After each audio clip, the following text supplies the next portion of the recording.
In this video, we will solve the problem Cow XOR. So in this problem, we are given an array and we are asked to find the subarray with the maximum XOR, the exclusive OR between their assigned numbers. So basically these array numbers. And here we should print out the range of this and the total exclusive OR value. So to do this, we have to first understand the purpose of XOR. So it flips all the signs that are different in two numbers.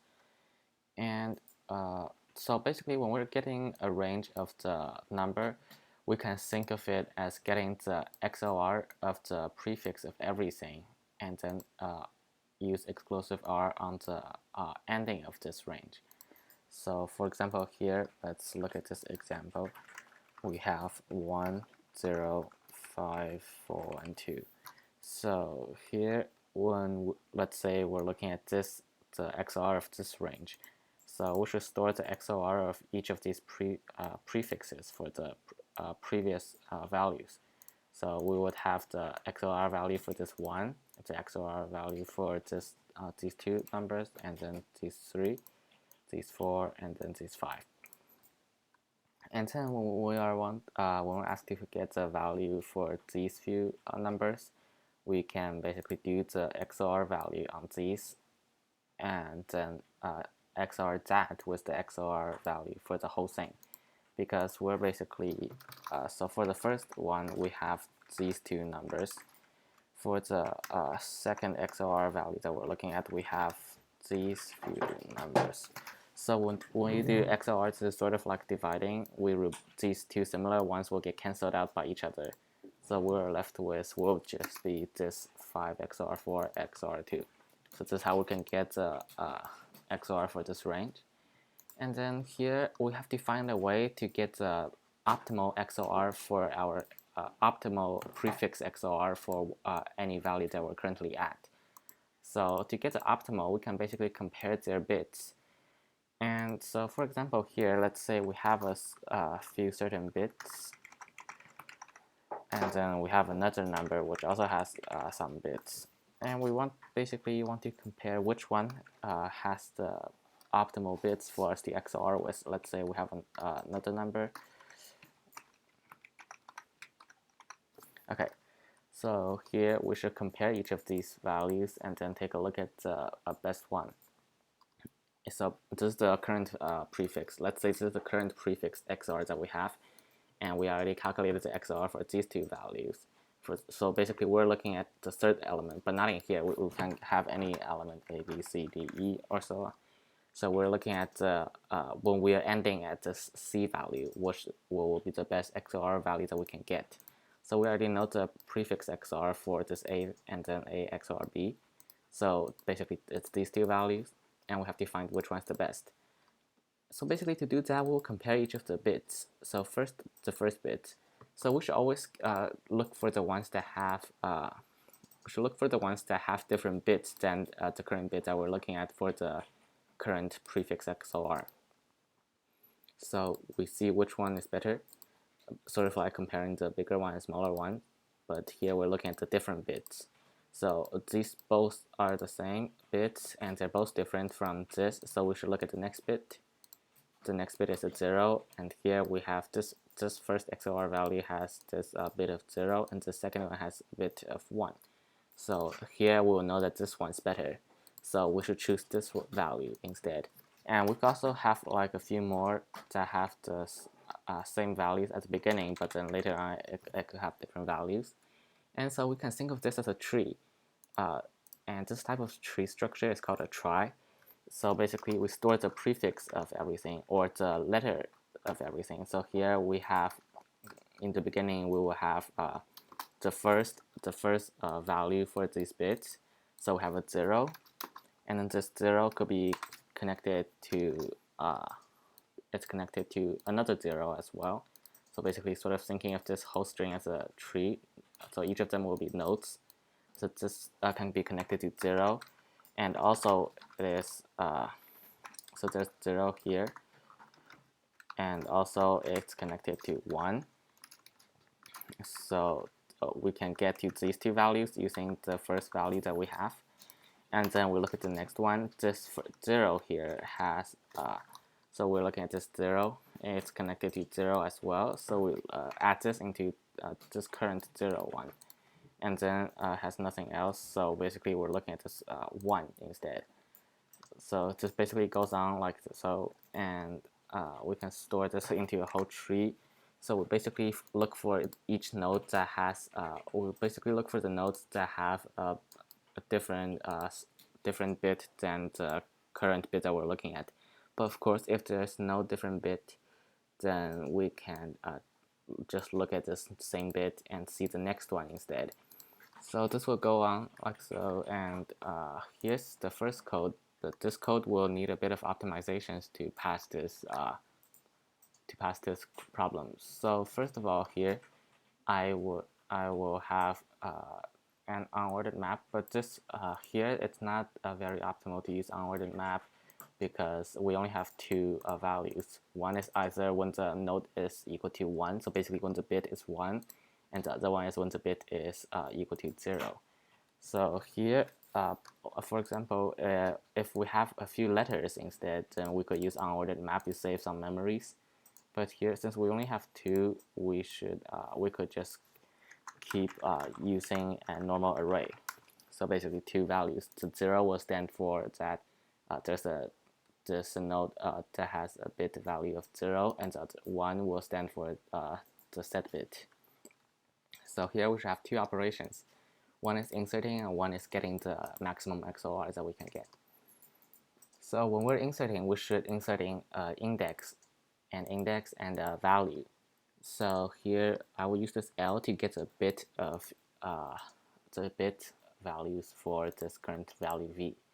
So basically left shift this, right shift this L times. And so for example here, if we have a few numbers like so, and so there, so basically there are 5 zeros here. So basically when we do this value, let's call it X. So when we right shift X by 5, we will get just these values. So basically the values here are basically erased, or we can think of this this 1 being pushed back to this beginning. So we push this every time, so we can check the bit at this beginning value.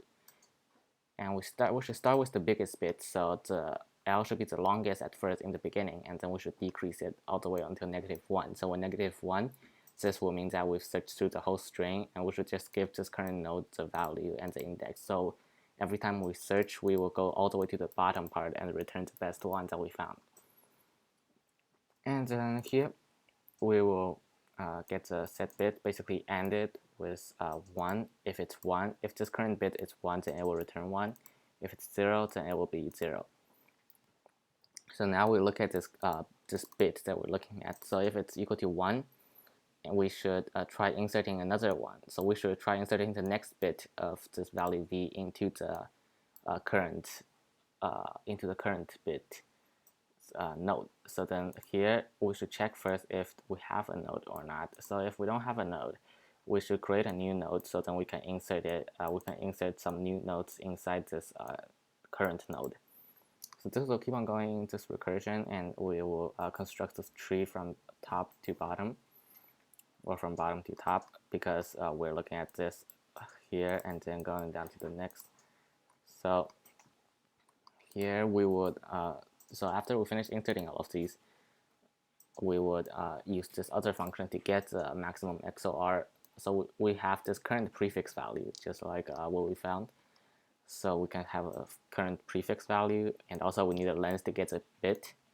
So we'll get a bit of this current prefix value. So we should try to find the one that has a different bit than the current bit.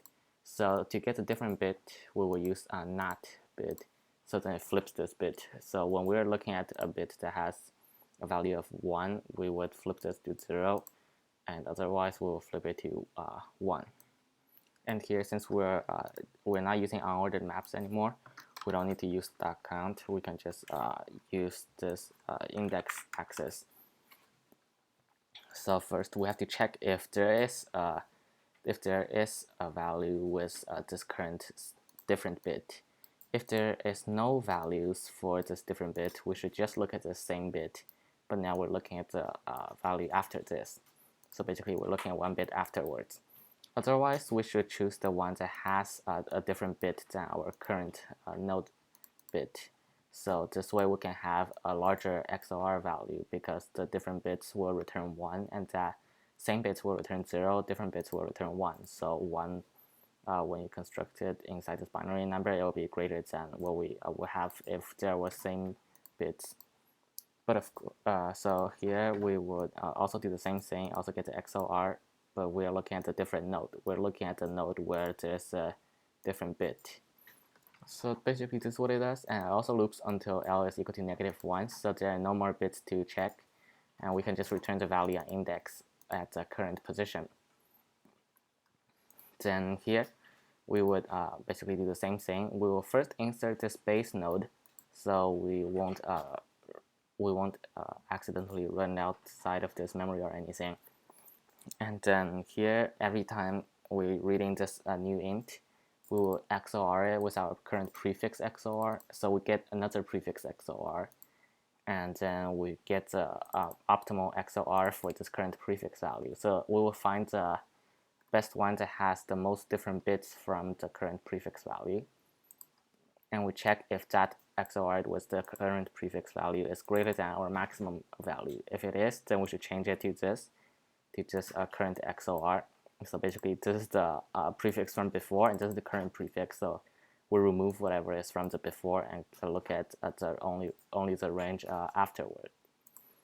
So this range should be at the index of this previous prefix plus 1, since we removed everything including this current index prefix. So we should increase this L by 1, and at the right side should just be our current index that we're looking at for the loop.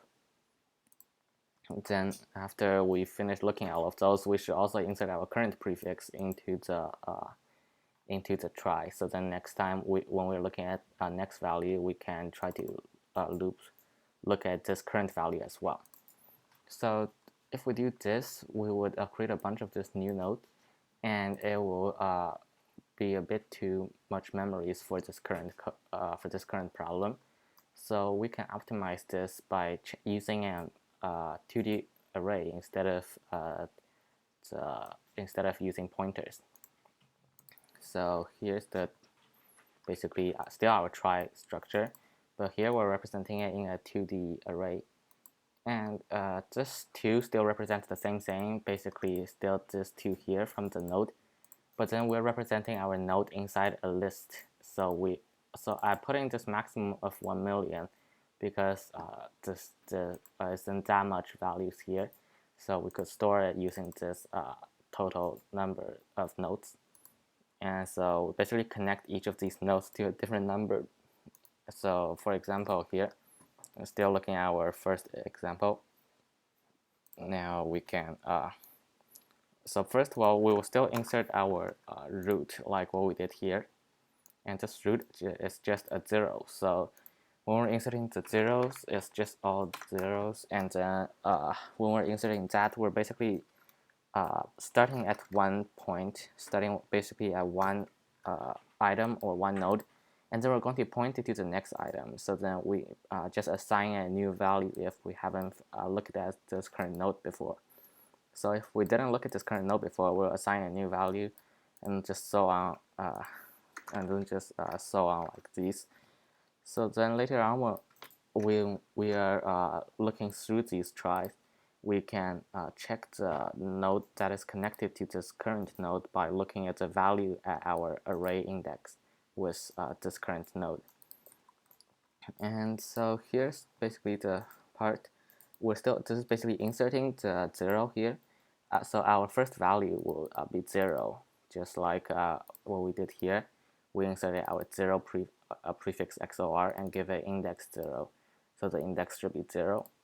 But here we're basically creating this fake pointer. And this fake pointer will first have a value of 1, basically pointing to the root. Just like here, we're basically pointing to this root. And then when we're inserting here we can loop through all of the maximum 20 bits, and every time we increase this count, so count will be kept track of outside. So this counts the total number of nodes.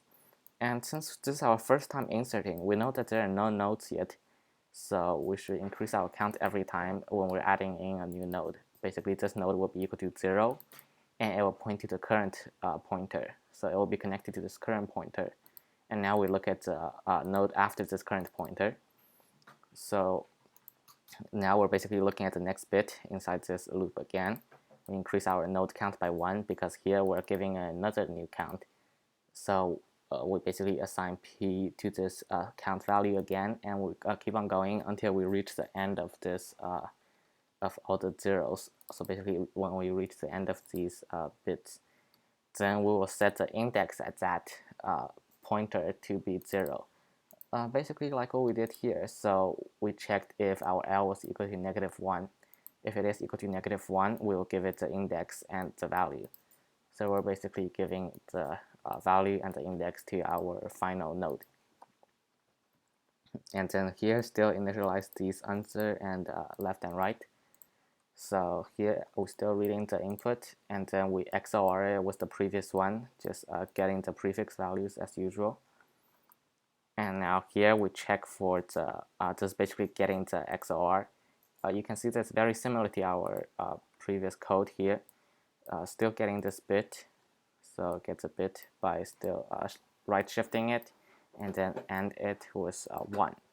So now we still check if there exists a node connected from this current node to the bit value, to the opposite bit value. If there is no node that connects this current opposite bit value, we will just look at this same bit value. And then if there is a node that connects to this opposite bit, we should look at that opposite bit node instead. So basically here, this is when we are looking at when the opposite bit node doesn't exist, we're looking at the same node. And then here, if it exists, we're looking at the different bit. So here we're looking at a different bit, and here we're looking at the same bit.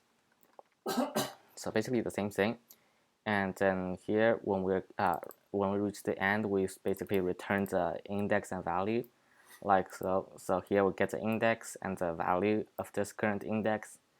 Now we end it with our current prefix. It's just like this part.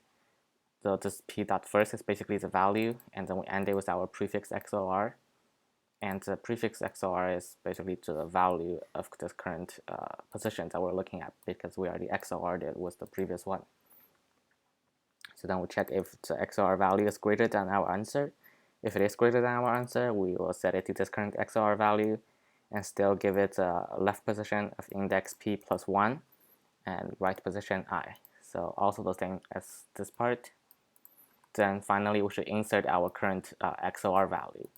So this is what we did here, insert the current XOR value. This is basically similar to the first part when we inserted the first root node, inserting the 0. But here, every time when we're looping through each of the bits, we should get the bit at that current position. So at that position, if this node doesn't exist yet, we should assign it a new value and basically connect it to another node. Basically connects it to another new node. And then here, so basically now we have something connected to this current bit at this position node. So now we change our pointer to this next pointer, basically pointing to the next bit. And then we keep on doing so until we finish all the bits. Then finally, it's still the same thing. We give it an index, and we set it equal to I. Basically like what we did here, set it equal to I. And so this is basically pretty much the same thing. And also here, if I use also 1 million on this index array, it will be too much memory for this problem as well. So I used an unordered map to store just the necessary indexes. And finally, we just have to print out the answer and then the left and right range of this.